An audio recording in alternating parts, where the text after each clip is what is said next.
Yo no hago nada por mi propia cuenta. Juzgo según el Padre me ordena y mi juicio es justo. Yo solo hago la voluntad del Padre, porque el Padre me ha enviado. Si yo diera testimonio en favor mío, entonces mi testimonio no valdría como prueba. Pero hay otro que da testimonio en favor mío. Y yo sé que el testimonio que da de mí es verdadero. Ustedes han enviado a preguntar a Juan, y él ha dado testimonio de la verdad. Pero el testimonio que yo recibo no es de hombre. Solo digo esto para que ustedes sean salvos. Él era la lámpara que ardía y alumbraba. Y ustedes quisieron gozar de su luz por un corto tiempo. Pero el testimonio que yo tengo es mayor que el de Juan. Lo que yo hago es lo que el Padre me ha encargado que hiciera. Esto comprueba que de veras el Padre me ha enviado. Y también el Padre que me ha enviado da testimonio de mí. Pero ustedes nunca han oído su voz ni lo han visto. Y su palabra no tienen morando en ustedes porque no creen en aquel que Él envió.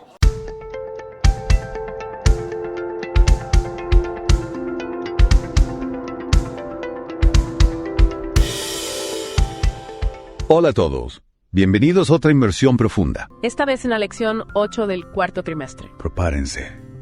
Vamos a explorar cómo Jesús cumplió las profecías del Antiguo Testamento. Sí, esta lección de verdad que está llena de sorpresas. Es fascinante, ¿verdad?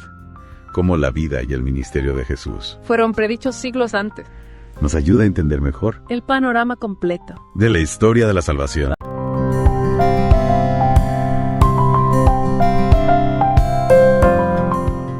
Y hablando de la lección, Claro. no olvidemos el versículo clave para memorizar esta semana, Juan 5.36. Muy importante. Dice, pero yo tengo un testimonio mayor que el de Juan. Las mismas obras que el Padre me encomendó, realizar esas mismas obras que hago, testifican que el Padre me envió. Vale la pena meditar en él. Sin duda. Los invito a que, como siempre, estudien la lección a fondo, día a día. Descubrirán la riqueza de la palabra de Dios. Darle. El Evangelio de Juan nos muestra todo lo que Jesús dijo e hizo, para demostrar que era el Cristo. El Mesías prometido. Pero Juan también nos dice algo que al principio parece contradictorio. Aunque Jesús estaba en el mundo que él mismo creó, Ajá. el mundo no lo reconoció. Es una idea. Que nos deja pensando, ¿verdad? ¿Verdad? Sí.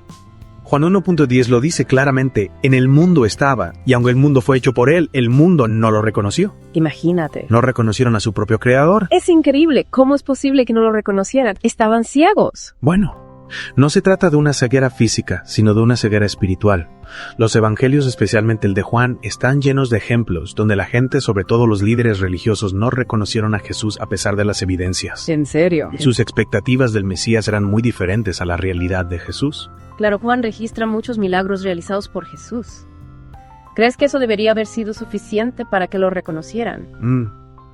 Los milagros eran importantes, sí, pero no eran simples espectáculos de magia. Tenían un propósito: apuntar a la identidad mesiánica de Jesús y su conexión con Dios Padre. Eran señales que revelaban su verdadera naturaleza. Es decir, no se trataba solo del poder, Ajá. sino del significado detrás de cada milagro. Exactamente. Pero lo irónico es que incluso con estas señales tan poderosas, muchos se negaron a creer. En Juan 10.24-25 vemos cómo los líderes religiosos lo cuestionaban, exigiéndole que se declarara abiertamente como el Cristo. Interesante. Parecían más interesados en atraparlo en sus palabras que en comprender el significado de sus acciones. ¿Por qué tanta resistencia a la verdad? ¿Qué crees que les impedía ver a Jesús como el Mesías? Creo que en parte se aferraban a sus propias ideas preconcebidas, esperaban un Mesías político, un libertador militar que los librara del dominio romano. Claro, un Mesías que cumpliera con sus expectativas, no uno que las desafiara. Exactamente. Y para entender mejor esta resistencia, debemos analizar cómo Jesús se basó en la autoridad de las Escrituras.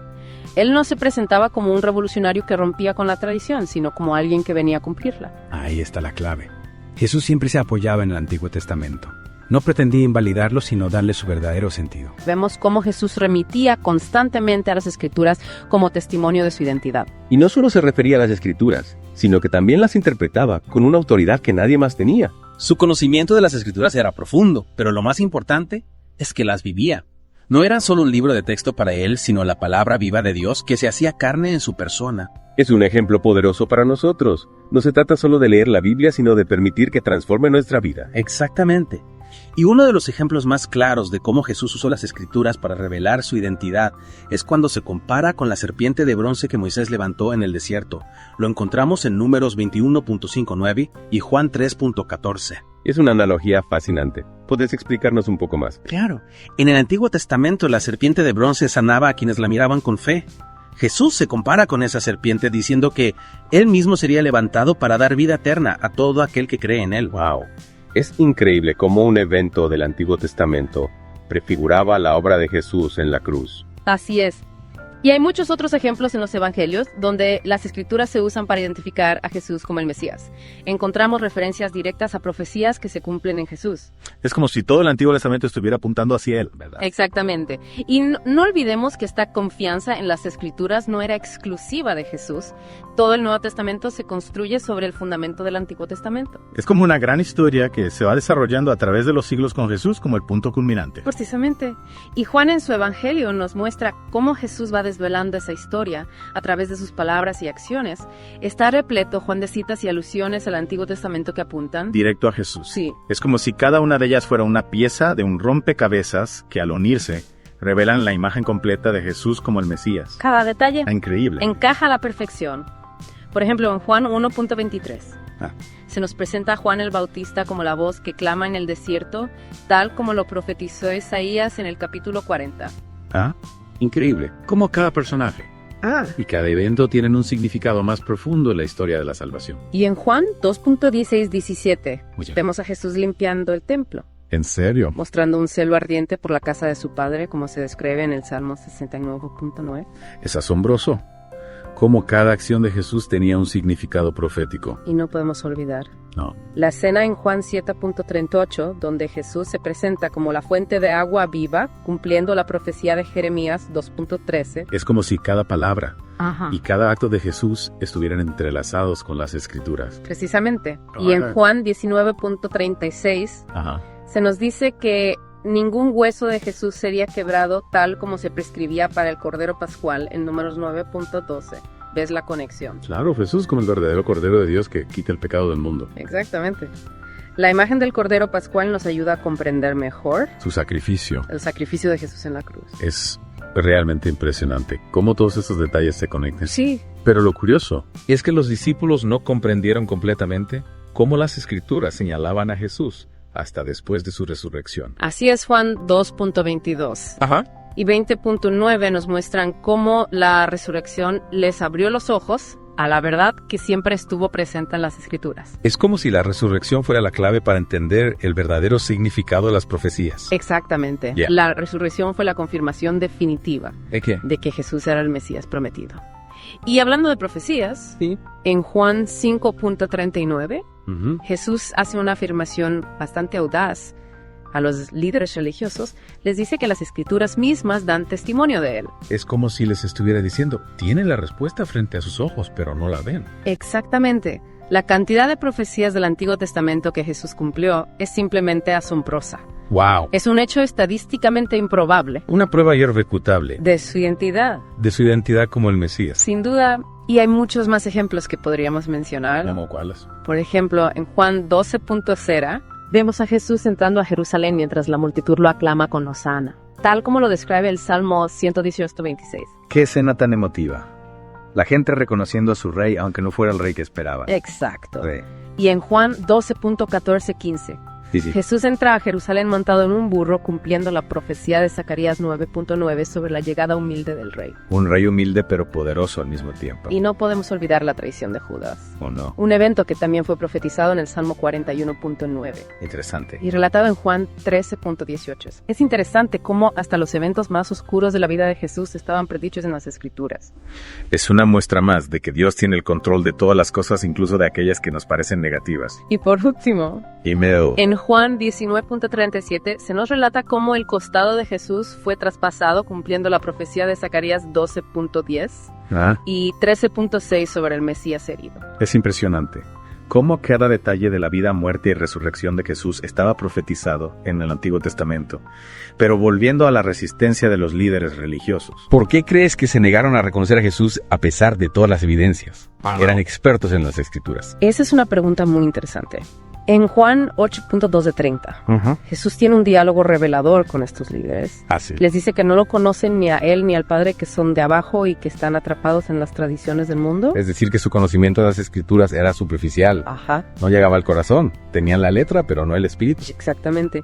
Y esto nos recuerda lo que dice Isaías 29.13 y Marcos 7.7 sobre la hipocresía de la piedad externa que oculta la incredulidad interna. Es como si su religión se hubiera convertido en un obstáculo para ver la verdad. En cierto modo sí. Pero a pesar de esta resistencia, Juan 8.30 nos dice que muchos creyeron en Jesús. Qué bueno. Siempre hay esperanza para aquellos que buscan la verdad con sinceridad. La fe auténtica siempre encuentra un camino. Entonces, para recapitular, Jesús cumplió numerosas profecías del Antiguo Testamento, brindando pruebas innegables de su identidad mesiánica. ¿Qué te parece si repasamos algunos puntos clave que nos ayuden a entender mejor esta lección? Me parece perfecto. Primero recordemos que las profecías no son simples predicciones del futuro, sino que revelan el plan de Dios para la humanidad. Cierto, y en el caso de Jesús, las profecías nos ayudan a comprender su misión, su identidad y la importancia de su sacrificio. Segundo, es importante destacar que Jesús no solo cumplió las profecías, sino que les dio un nuevo significado.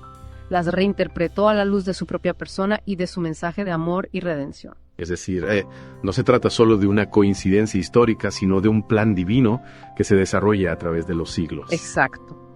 Y tercero, no podemos olvidar que la resistencia a Jesús, tanto en su época como en la actualidad, se debe muchas veces a la falta de una verdadera comprensión de las Escrituras. Como vimos con los líderes religiosos, a veces el conocimiento intelectual no es suficiente.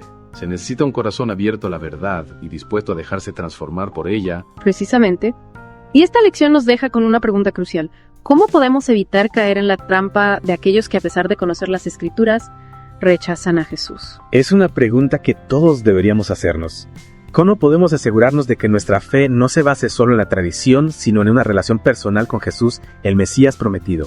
Y a ti que nos escuchas, te dejamos con esta reflexión final. Si las Escrituras presentan tantas evidencias a favor de Jesús, ¿qué impide que algunas personas lo reconozcan hoy en día? Te invitamos a meditar en esta pregunta y a buscar la verdad con un corazón abierto y dispuesto a seguir a Jesús. Hasta la próxima, y que la palabra de Dios ilumine tu camino.